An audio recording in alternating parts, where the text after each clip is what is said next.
He's Singaporean, but he claims to have a Korean father who is very rich.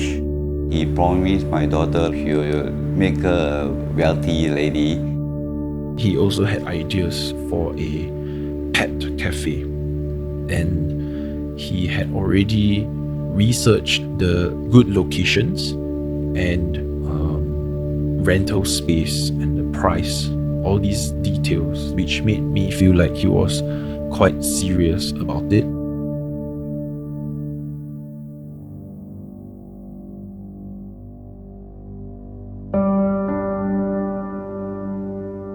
A rich Korean heir, a budding entrepreneur, a shrewd investor, and a passionate lover. If you were in court in March 2022, listening to the prosecutor lay out charges against a man in his 20s, it would have felt like you were watching a TV drama.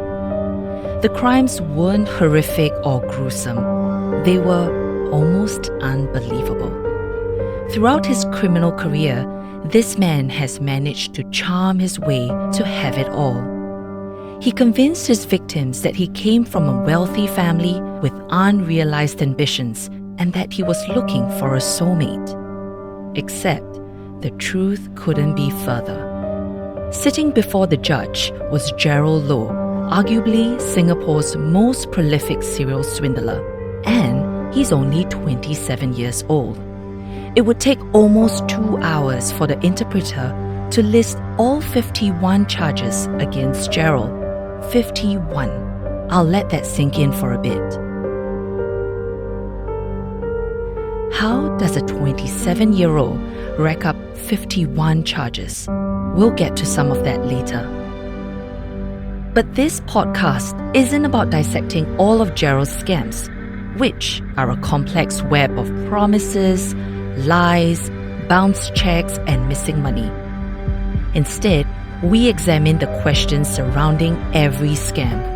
How does an ordinary man convince so many people to trust him?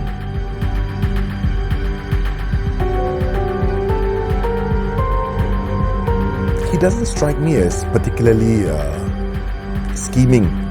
This case stands out in terms of the audacious ways that Jerald went about to cheat. Jerald is a prolific offender. Actually, I don't know why he's doing this. Was he just a wacko out to have fun?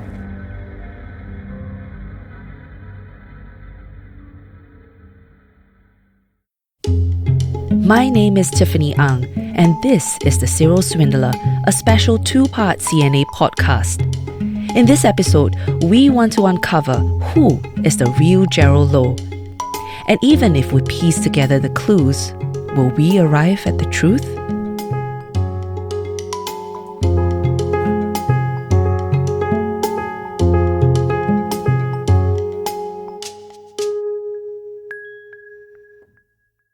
The Monetary Authority of Singapore is warning of phone scams using WhatsApp and Viber messages. More young people aged 16 and below are getting cyber scammed. The crime According rates in to Singapore latest statistics are by up for the police. first half of the year. Surveys pointed at Scams increasing are the main reliance on culprit. Rise in And they credit made for up sex scams in 56% Singapore. of Police say that there were more than 500 such scams reported in the first half of last year. In Singapore, online scammers have been busy stealing money by pretending to be Chinese officials.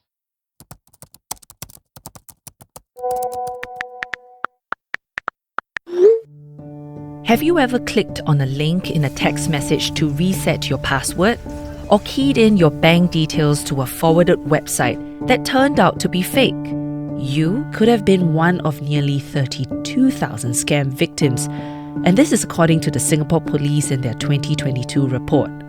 It's a common story repeated many times, from investment scams to SMS banking frauds and even love scams, each with a slightly different playbook, but with the same outcome: to steal as much money as possible from their victims.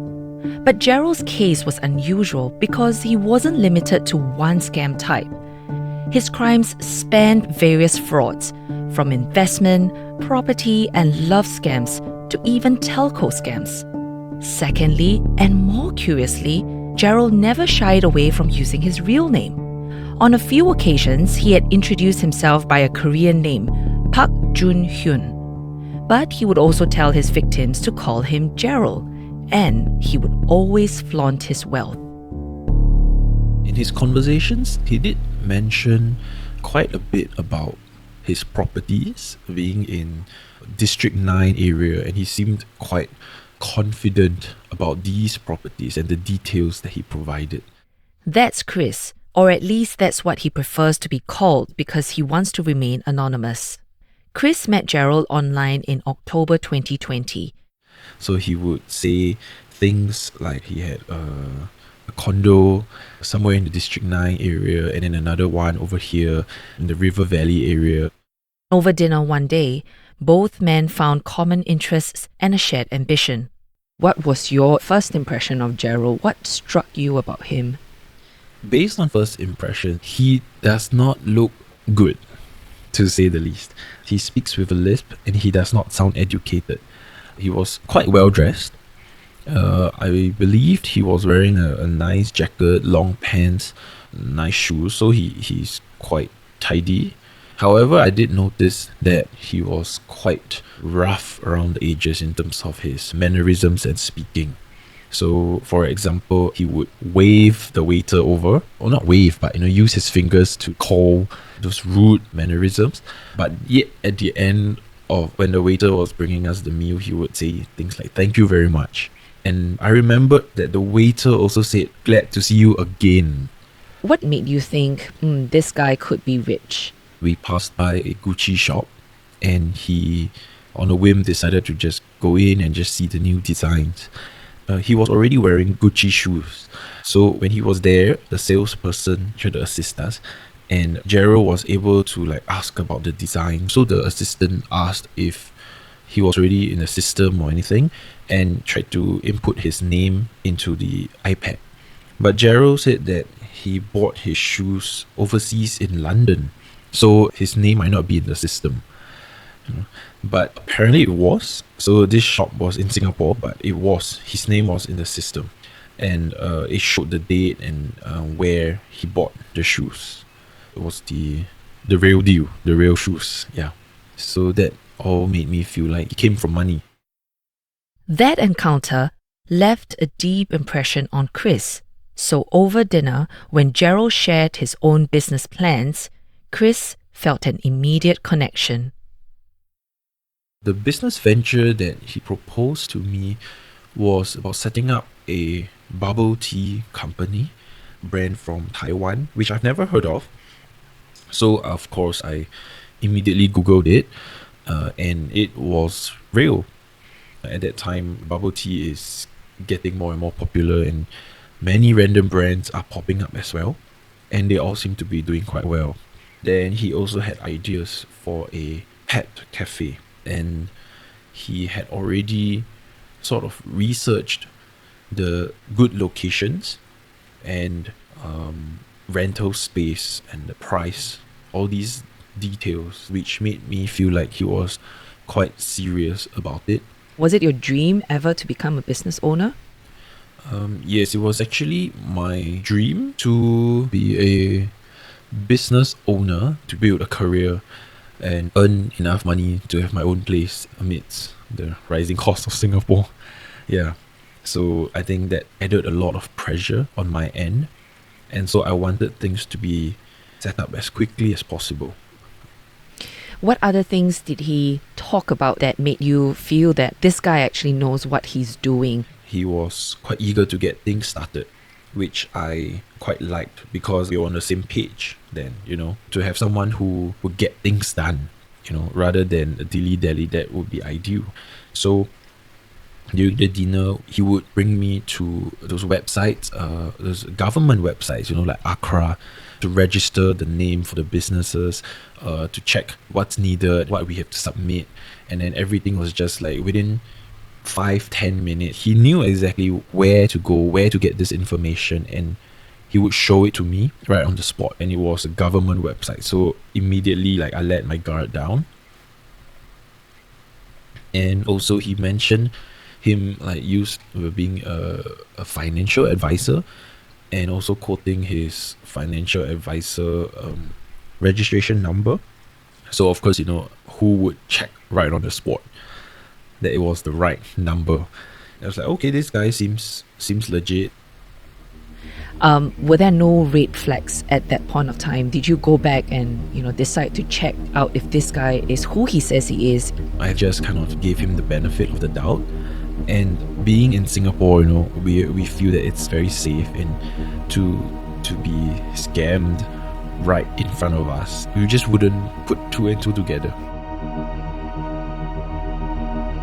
Over the next week, Jerald would convince Chris to sign up for 10 mobile line contracts with 3 different telcos. He told Chris that the company needed the phone lines for their operations. It was a fraud tactic Jerald would repeatedly use on other victims, like his old classmate, Terence Chew.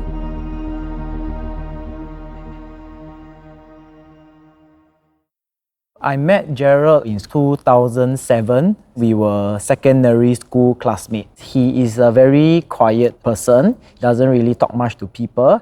And eventually, I don't think he has any friends. But one thing's for sure, he doesn't cause any trouble in school. When Jerald reconnected with Terence in 2018, Terence said he remembers being impressed that his reclusive former classmate had done well for himself. Jerald reached out to me through Facebook. During that time, he seems very eager to meet me. Like he will do whatever it takes to actually get me to meet up with him on that day. He actually boasts about being wealthy. He showed me 4 to 5 photos of his condo with him inside. It seems very real. 1 week later, he asked me whether am I interested to set up a business with him. He wanted to set up a bubble tea business called Fitness Tea, and he wants to find a business partner. It seems very interesting because I believe that this is like an opportunity for me to actually start up as my own boss. Both men registered their new bubble tea company, and Jerald convinced Terence to sign mobile line contracts for their joint venture. So after signing everything, he said that since you are my vice president, I'm gonna give you a 10K check. He called it allowance every month. The turning point comes when the check didn't came into my bank account. So every time I question him, he will try to make up stories over and over again to try to keep that delay. I was quite frustrated already. So I scolded him and told him that you are just scamming me and there is no business, there is nothing, you are just a liar. So that is where he actually broke contact with me. Settled with the mobile line contracts, Terence decided to quickly terminate them. However, because these lines were just signed weeks back, so it haven't really hit that mature stage yet, the penalty for terminating a line was quite high. With all 6 lines, the total termination was about 10K. It was a lot because I just started work, I don't even have 10K in my bank account. And remember Chris? He too signed 10 mobile line contracts and handed them over to Jerald.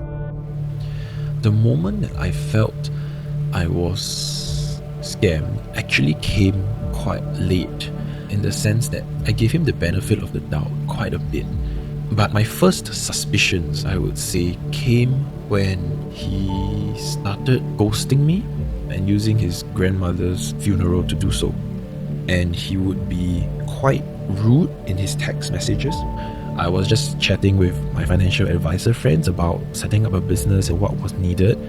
And yes, some of the things actually did match, but some of the other stuff felt very suspicious. So after that, I decided to check every single detail that he had told me and sent me, and nothing checked out. And I just went down the rabbit hole and I just started reading up on scams and how people do it. How did you feel at the point of time that maybe this person that you thought you knew wasn't who he said he is? I felt very torn apart because I still wanted to give him the benefit of the doubt. What if this is the real thing? Am I supposed to confront him and say, hey, did your grandmother really die? You know, who does that?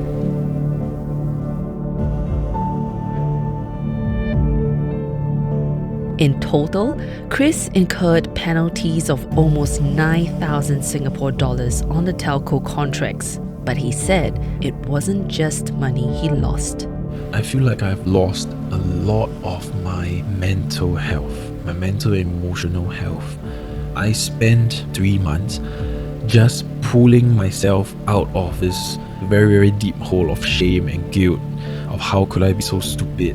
For months, it was sleepless nights, wondering how I could get my money back. I was calling up lawyers' office, debt collection agencies. I would call up the scam hotline, and none of them could provide me with proper information that could really help me because the investigation was still going on. So I figured I cannot be suffering like that for years. So a lot of it was coming to terms with the fact that I've just paid a very expensive lesson. And it's time to move on. Not everyone who was caught in his web actually met Jerald in person. Remember the pictures of the condominium Jerald showed Terence? They were part of yet another scam with another persona he created. He was not flamboyant, very humble in his dressing.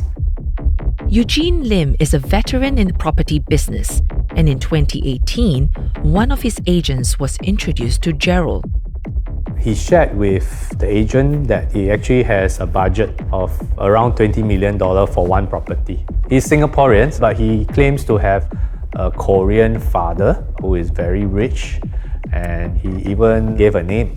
Right? So when we checked up on that person, it fits the profile of what he described to the agent. He shared with the agent that he's receiving a very big inheritance and he's taking the opportunity to snap up these so-called trophy properties. He even made phone calls in front of the agent, assumingly was talking to his banker about the funds that is coming in. Any agent, whether it is 6-month-old agent or someone who has been in the industry for many years, he would not write off this opportunity. The immediate instinct is to look at opportunities, not roadblocks.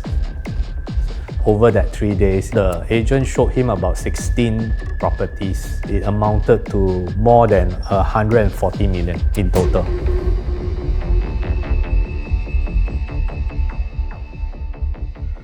Each day, Jerald would issue checks to put down payments on properties that he was interested in. On each check, he would sign off as Park Jun Hyun. For the agent, this was starting to look like a windfall. The first check was 55,000. The next couple of days, he issued quite a number of checks. There was a $200,000 check as a booking fee for one of the properties. Similarly, another 200,000 check, 69,000 check, a $96,000 check, and there's even one that is a $858,000 check. I mean, I've been in the industry for 30 years and I have never seen a young man do this, and over 3 days. This is extremely not normal for a buyer of his profile. Number one, he is very young. He's about 24 years old, and based on the address listed on his NRIC, he was actually residing in a HDB flat. The property agent ran a background check on Jerald on the advice of Eugene, but he wasn't on any blacklists. However, it wasn't long before other red flags started to appear. All these checks subsequently dishonored when they were presented to the bank. Jerald sort of stopped for time and said that, there was some delay in the inheritance money coming in. They would clear in a couple of days. He just gave me another week or so for the money to clear. He dragged on for a while, but the money didn't come in. Actually, I don't know why he's still doing this. Was he just a wacko out to have fun? Humans have a great need to be loved, cherished, and yearn for validation. And scammers like Jerald feed off this need, slowly exploiting these feelings. In the case of Chris, Terence, and Eugene, it was the promise of business dealings and a chance to make money. But for Jerald's next victim, it was an age-old trick. the promise of happily ever after. He promised my daughter he will make her a wealthy lady, have a good life, no need to work, have maids serving you, staying in a big house, enjoy life in future. Mr. Lim's daughter, whom we'll call Sarah, responded to a job ad for the bubble tea company that Terence and Jerald had registered. She browsed through all those job apps and she found this particular job offer. So she went to interview with this company. The boss, the CEO there, his name is Jerald Low. When she came back, he told me that she was accepted for this job as office administrator. In the beginning, everything is normal. It's when I start to notice, she start to buy those office essentials like those files, pens, paper. So I start to question, how come your office don't have all this? It doesn't make sense, and it's not one or two piece. Every day she buying a few large packets, bringing to the office. Days later, Jerald told her to sign up for telco lines for the company. The contracts were to be in Sarah's name. Sounds like deja vu? Well, this is the very same move Jerald used on Chris and Terence. Then, Jerald makes a new proposition. And last few days, she was like in a very good mood. Suddenly, she just told me that his boss proposed to me. He want to marry her. I says, huh? I says, don't you think so that they should meet the parent first before you go to ROM? It's not that your two persons' business. It's either become a family business. Mr. Lim soon learned from his wife that Sarah and Jerald had fixed a date to file a notice at the Registry of Marriage, or ROM. So I said, no, you have to stop it because somebody tried to con her. So I stopped her from meeting this so-called boss, and I asked her to leave the company. She becomes rebellious, more aggressive, where usually she don't behave like that. Not at all. Unfortunately, the problems didn't end there for the family. During that period, we encountered bills that sent to my house. He been using the phone heavy usage. That within months, he can incur a $5,000 to $6,000 bill because it's registered under her name. We can't say that, no, this phone doesn't belong to her. And just like with Terence and Chris, Jerald disappears from Sarah's life, leaving her heartbroken and in debt. Unable to reconcile that she had been scammed, Sarah's bipolar disorder relapses, and she was admitted to the Institute of Mental Health for treatment. Sarah has since recovered, but she declined to speak to our producers, saying that she prefers to move on from this painful ordeal. For Jerald, besides the money, what else do you think he gets out of scamming so many people? I feel that he gets off on having people believe his lies. And for him, I think it is like a hunting game where he would find vulnerable people, try to see if he can win them over, and see how far he can take this game before he gets caught. This is Chris again, the man who met Jerald online. The lies Jerald spun have etched a deep scar on Chris, and he's now less trusting of people. Chris told me that after everything that has happened, he would often recall the conversations he had with Jerald, wondering if he should have seen the red flags earlier. I think a person that would go to such lengths to play so many roles, to be a passionate lover, financial advisor, a Korean heir, a property guru, all these things, I think it would be a narcissistic sociopath. And it was this personality category or personality trait that made him magnetic in a way.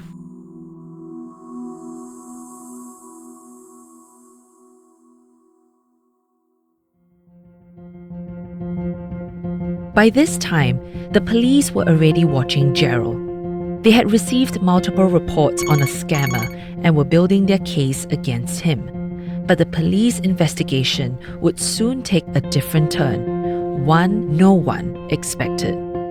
He said that he has been physically and verbally assaulted, threatened by his partner, and whatever criminal activities he has done, he has been coerced to do that. He was very emotional. He cried. Did we really charge the wrong person?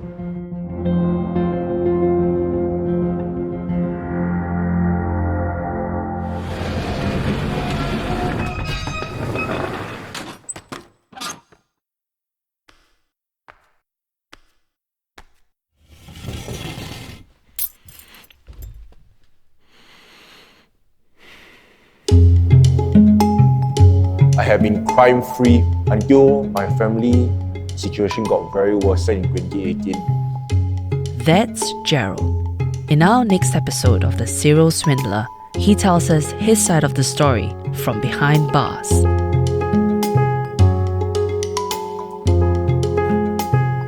This podcast special is a companion product of a CNA documentary called Catching Singapore's Very Own Tinder Swindler. You can catch it online at channelnewsasia.com/watch. This episode of The Serial Swindler is written and produced by me, Tiffany Ang. Research is done by Jacqueline Chan, social media by Joanne Chan. Sound design is done by Sai-Ye Win, and Crispina Robert is the editor. If you like this series, share it. It's available on the CNA and Me Listen apps and on Spotify, Apple and Google Podcasts.